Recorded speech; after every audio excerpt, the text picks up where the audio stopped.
You're listening to WTIM, your information station. It's time now for your expanded local news. The Taylorville School Board of Education will meet on Tuesday evening with a public hearing on the district's proposed 2025 tax levy. This hearing gives residents one more chance to look over the numbers and ask questions before the levy goes to a final vote later this month. The hearing begins at 5:45 p.m. Copies of the levy and certificate will be available during the hearing, and the district expects to finalize and file the levy with the county clerk by the state's late December deadline. The regular board meeting will start immediately afterward or at 6 p.m., picking up with visitor comments, a moment of silence for longtime educator and coach Don Williams, and routine consent items. From there, the board will move into two presentations. The FFA program is scheduled to share updates on recent student involvement and upcoming projects, and Graham and Hyde will brief the board on district facilities work, including progress on plans connected to the upcoming renovation cycle. Both presentations are expected to help set the stage for several decisions that will follow in the new business portion of the meeting. Much of the night's attention will center on new business, where the board has a full list of items lined up for discussion and action. That includes reviewing the NPT Special Education Cooperative and voting on the joint agreement that allows the district to continue its partnership with them. Members will also take up the annual Statement of Affairs, consider the North Renovation Plan, and confirm the district's beginning fund balance requirement, along with disclosure of cash reserves ahead of the upcoming levy adoption. A vote on the 2025 tax levy is also on the agenda, marking the final step following the earlier hearing. Rounding out new business is a first reading of Press Update 12.0 or 1.20 and a proposed grant application to the Illinois State Board of Education for a school maintenance project. The request would support new key fob access systems and updated lighting for the Taylorville High School football field. The meeting is expected to conclude with an executive session to handle personnel matters. Regional Radio News will have updates following tonight's meeting.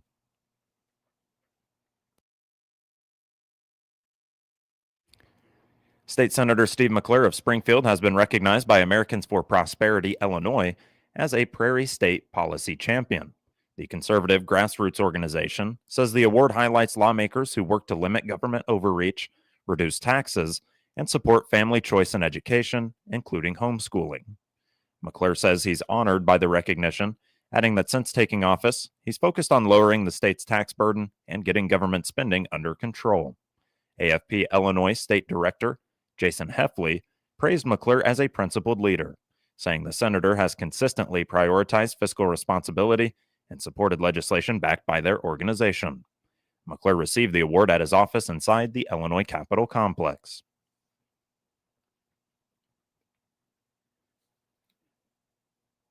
Taylorville Memorial Hospital president and CEO Kim Bourne is preparing to step down after a decade within the role.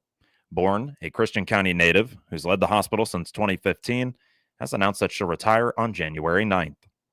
Bourne says her decision comes after careful thought about what the next chapter in her life will be. It's so important to me to position the organization and my successor, whoever that is, to position them for success. And everything is going so well at Taylorville Memorial on all fronts that this really felt like a natural time to hand over the reins for somebody else to pick it up and run with it from there on. During her time at the helm, Bourne oversaw major growth at TMH, including construction of the hospital's new modern facility that opened in 2021. Under her leadership, TMH earned multiple state and national honors for patient care, among them 4-star quality ratings from both the National Rural Ratings System and the Centers for Medicare and Medicaid Services.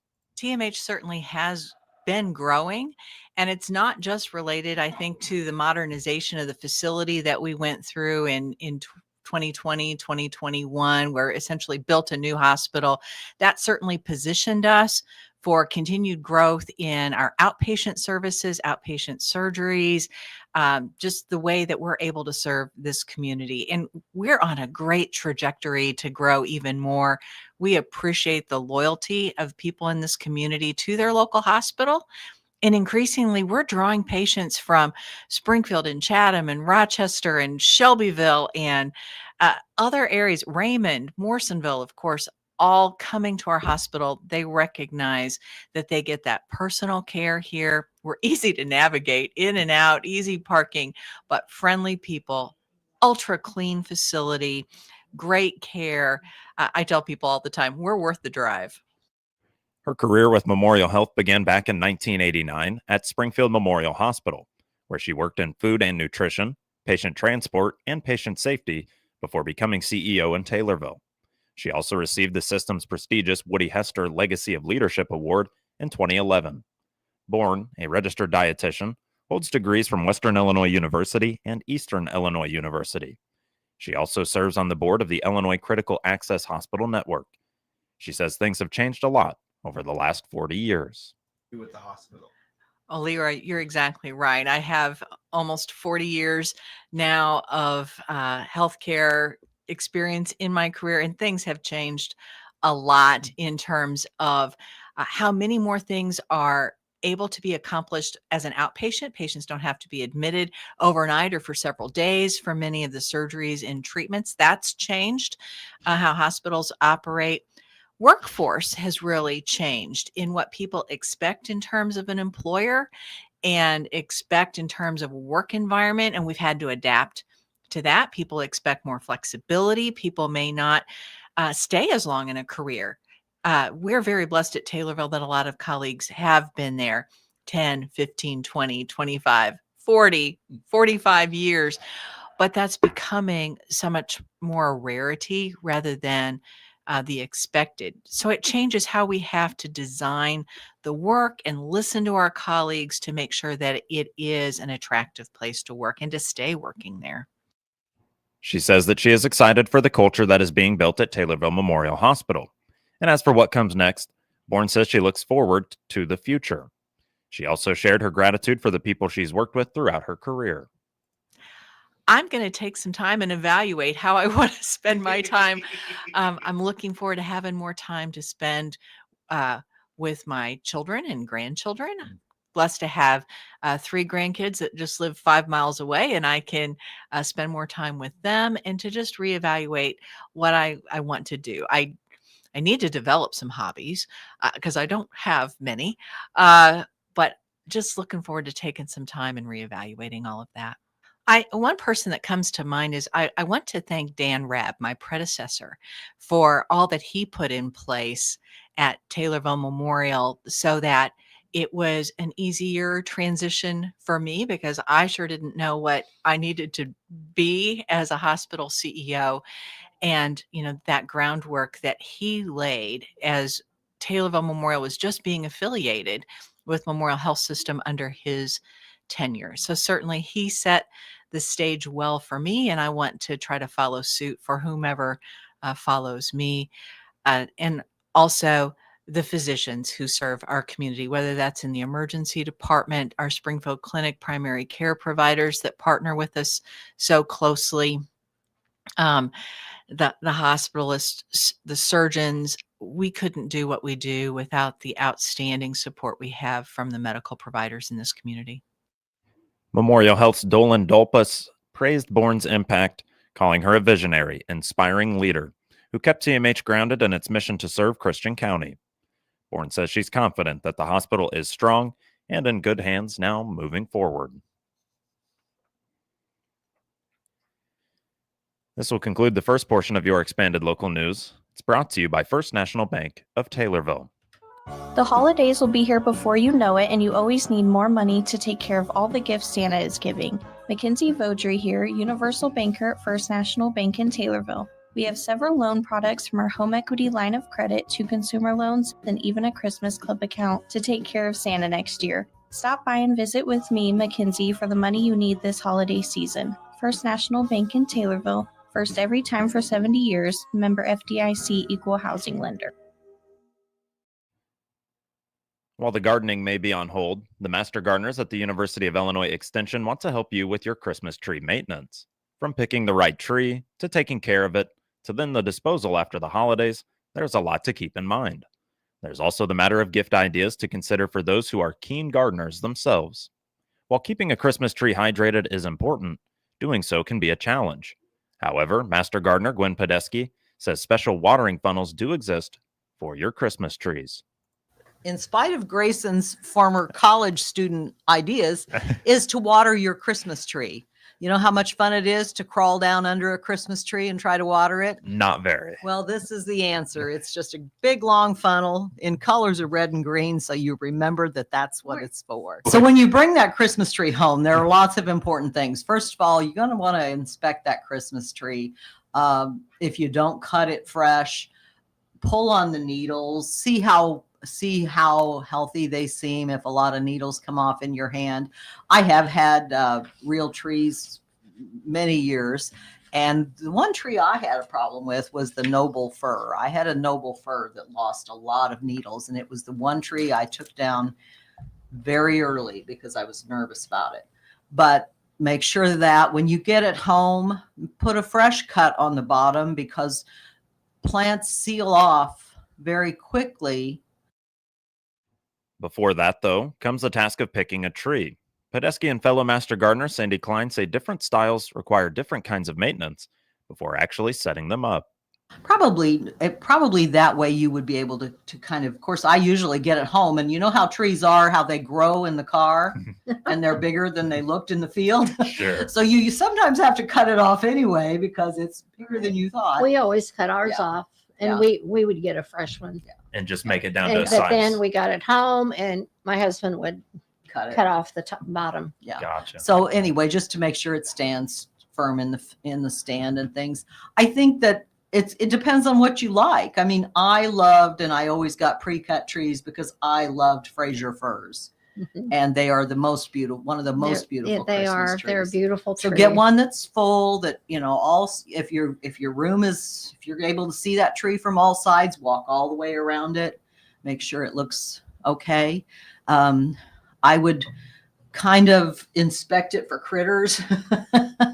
To the best of your ability. To the best of your ability. Right. Yeah. Right. When it comes to gift ideas for gardeners, simple gardening tools can serve as stocking stuffers. For recipients in Central Illinois, there's even a way to gift them the first step in becoming a master gardener themselves. There are, you know, new tools, new garden tools, maybe a pair of Felco trimmers, get a good pair of pruners for folks. A small pruning saw is another nice object. New garden boots or garden shoes. I have a pair of shoes called Muck. They're from the Muck Boots Company. I don't know if that still is in business or not, but you know, they're the best. Muck socks are. I saw Okay. muck socks. The other Well, then day. they must be. So yeah, there are garden shoes. There are all kinds of things like that. Hats. If somebody wears hats, Yeah. you know. Or how about a master gardener training? Pay for their master gardener training for the upcoming year. Yeah. We're going to have a couple of hybrid sessions in the unit this coming year. And I don't have the dates with me right now, but we've also got the online training, I think, is going to happen in the fall. Though the start of the next gardening season may still be months away, the master gardener suggests thinking about plans for it. This includes crop rotation and how to handle dry conditions, like what took place earlier this year. Oh, I think if you got some time to sit down, because you're still fresh in your mind, where did I put this? Be sure you're going to rotate your crops, that you don't plant the tomatoes where the tomatoes were planted this year. Be sure that you kind of keep in mind what's good and what's not, and keep in mind also that this is turning out to be almost the second driest, if not the driest year since records were kept. So think about doing the gardening with less water involved. And I saw a real interesting segment the other night. It's like 34 minutes as opposed to 7 hours if you just use cardboard and mulch on your vegetable garden, to Really? mulch for 7 months or to weed for 7 months. And the difference in temperature in the soil. More information on the University of Illinois Extension is at extension.illinois.edu. Sandy Klein and Gwen Podesky appeared as guests on the WTIM Morning Show.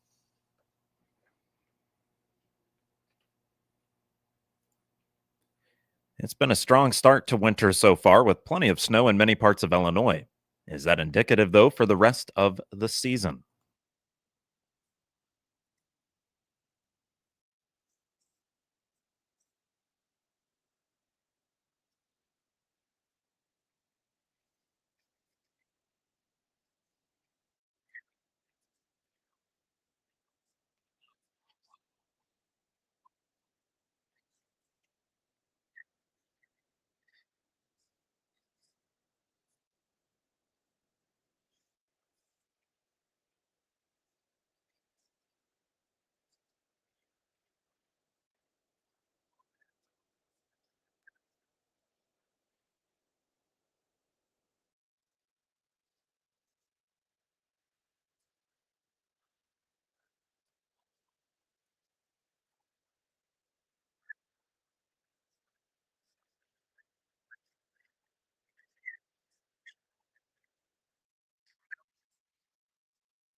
DTN Ag meteorologist John Baranick says many areas of the state need additional moisture this winter to help alleviate some of those drought concerns.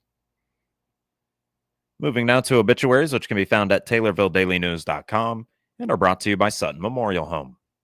This is Chad Sparks. When a loved one passes, grieving family members and friends often are confronted with dozens of decisions about the funeral arrangements. Sutton Memorial Homes in Taylorville and Nokomis have been helping families in the area for over 55 years with these often difficult decisions. They offer pre-planning, traditional funerals, and cremation. Austin and the staff at Sutton Memorial Homes' goal is to make your family's transition easier in their time of need. Sutton Memorial Homes, where caring is what they do best. 67-year-old James Edward Hickman of Donaldson died on December 1st. Burial will be at Hazel Dell Cemetery. Memorial service and Knights of Columbus Chalice service will be made available at a later date. Funeral arrangements are being handled by Donnell Wigan Funeral Home in Morrisonville. 91-year-old Betty Danikin of Greenville died on December 2nd. Visitation is December 11th from 1 p.m. until 2 p.m. at First Christian Church in Greenville. Funeral service will be on December 11th at 2 p.m. at First Christian Church in Greenville. Burial will be at Mount Gilead Cemetery. Funeral arrangements are being handled by Donnell Wigan Funeral Home. 51-year-old Randall Jackson of Donaldson died on December 4th. A celebration of life will be on December 10th from 5 p.m. until 8 p.m. at Greenville's VFW Hall. A private interment will be at Union Grove Cemetery. Funeral arrangements are being handled by Donnell Wigan Funeral Home. 90-year-old Lillian Helen Turvey of Taylorville died on December 4th. Visitation is December 11th from 1 p.m. until 2 p.m. at McClure Funeral Home in Taylorville. Funeral service will be December 11th at 2 p.m. at McClure Funeral Home in Taylorville. Burial will be at Oak Hill Cemetery. Funeral arrangements are being handled by McClure Funeral Home and cremation services in Taylorville. 73-year-old Marcia Jeanne Brewer Moan of Springfield died on December 4th. A private graveside service will be made available at Anderson Cemetery in Palmer at a later date. Funeral arrangements are being handled by McClure Funeral Home and cremation services in Taylorville. 90-year-old Gail L. Kennedy of Rochester died on December 5th. Visitation is December 11th from 9 a.m. until 11 a.m. at Staub Funeral Home in Springfield. Funeral service will be on December 11th at 11 a.m. in Springfield. Burial will be at Oak Ridge Cemetery. 72-year-old Wayne T. Porter of Taylorville died on December 7th. A celebration of life will be made at a later date, and cremation rights have been accorded. Funeral arrangements are being handled by McClure Funeral Home and cremation services. 90-year-old Donald Scott of Taylorville died on November 20th. Visitation is December 9th or today from 4 to 6 p.m. at Sutton Memorial Home in Taylorville. Funeral service will be on December 10th at 11 a.m. at Sutton Memorial Home in Taylorville. Burial will be at Oak Hill Cemetery.